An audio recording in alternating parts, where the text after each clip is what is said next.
Here's a couple of things, and I'm done. He leads us with these things. First of all, he tells us, do not use our freedom as a weapon, but use it as a tool.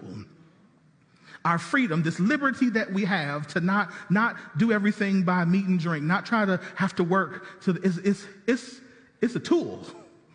It's a tool for us to bring people into the presence of God, not a weapon to beat them with. Because, check this out, anytime freedom has to be forced on others, it now becomes a weapon of bondage.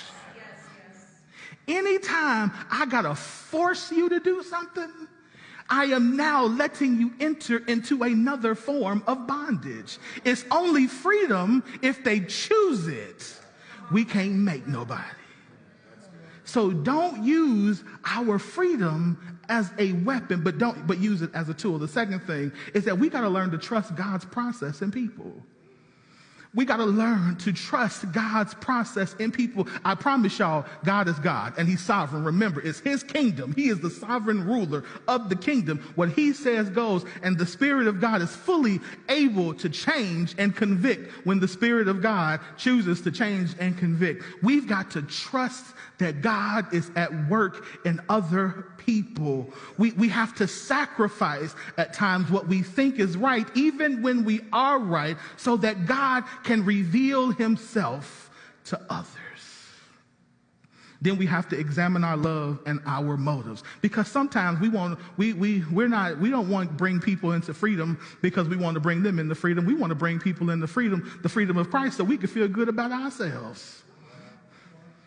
We want more friends. We have all kinds of motives for what we do at times. So examine your motive. And if we really love somebody, if we really want to love somebody and see them come into the kingdom of God, then we want to make sure our motives are pure, that our motives, as our actions are done out of love. And in order to do this, we must increase our spiritual maturity to move beyond thinking about right and wrong in the current moment. Sometimes, again, it's not about whether or not they're right or wrong. It's about what is God doing through them and to them.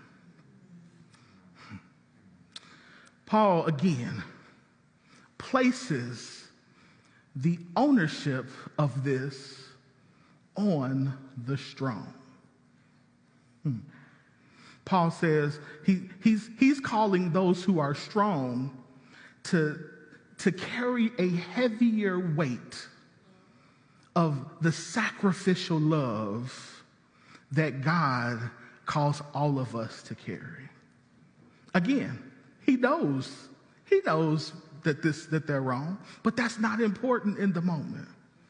What's important is not about being right or wrong. It's about being able to get to a place really where we could come